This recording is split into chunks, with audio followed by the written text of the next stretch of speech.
नमस्कार, मी पंजाब डक। आज आहे 13 नोव्हेंबर 2024। आजपासून सर्व शेतकऱ्यांसाठी खास करून अंदाज देणार आहे।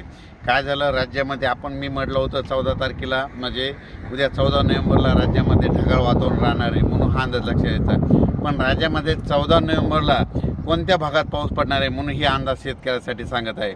मी आहे आज समृद्धी हायवेवर आहे, मी जात आहे येवल्याकडे जात आहे आणि ह्या रोडवरून या ठिकाणाहून शेतकऱ्याला अंदाज देत आहे। आणि आज आहे 13 नोव्हेंबर 2024।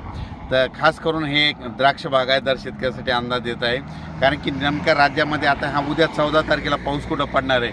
14, 15, 16, 17 दरम्यान राज्यामध्ये फक्त तुम्हाला एक सांगू इच्छितो, अक्कलकोट, त्याच्यानंतर सोलापूर, जत, तासगाव, सांगली, इस्लामपूर, श्रीगोंदा, पुणे, कोल्हापूर, रत्नागिरी, रायगड, सिंधुदुर्ग म्हणजे ह्या कोकणपट्टी असा पाऊस पडणार आहे।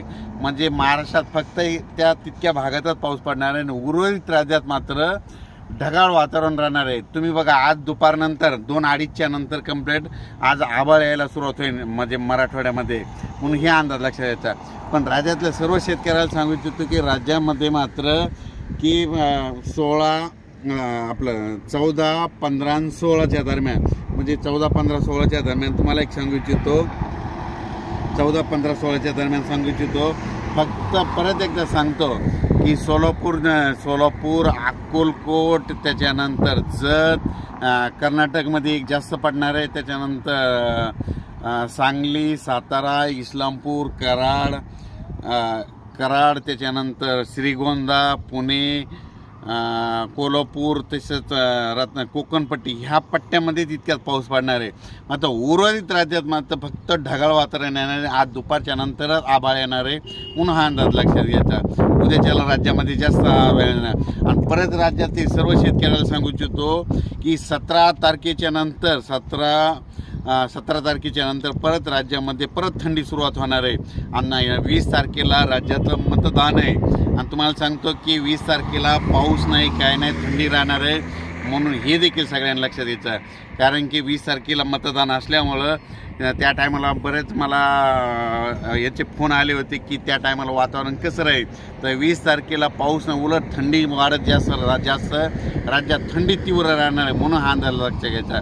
सकाळी 7 वाजता मतदान करायला जातो तर थंडी वाजत जाईल, म्हणून हे देखील लक्षात घ्यायचं। पण राज्यात मात्र फक्त या द्राक्षपट्ट्या म्हणून खास करून त्यांच्यासाठी अंदाज दिला आहे की त्यांच्यामध्ये तिकडल्या भागामध्ये म्हणजे जत भागामध्ये, सोलापूर भागामध्ये, त्याच्यानंतर वाळवा, तासगाव, सांगली, कराड, श्रीगोंदा, कोल्हापूर या पट्ट्यामध्ये, असा पुणे आणि कोकणामध्ये ह्या पट्ट्यामध्ये पावसाची शक्यता आहे। म्हणून त्या शेतकऱ्याने आपण आपलं द्राक्षाची काळजी घ्या, कारण की पाऊस पडल्यानंतर म्हणजे अगोदर औषध मारायचं तर तुम्ही तुमचं काम करू शकता, म्हणून त्यांच्यासाठी खास करून अंदाज दिला आहे। अचानक वातावरण दिलं तर बदल झाला तर मग मेसेज दिलं जाईल। पण राज्यात मात्र उर्वरित राज्यात मात्र सांगायचं पूर्व विदर्भ, पश्चिम विदर्भ, पूर्व विदर्भ, पश्चिम विदर्भ, मराठवाडा आणि खानदेश या पट्ट्यामध्ये मात्र ढगाळ वातावरण राहणार आहे।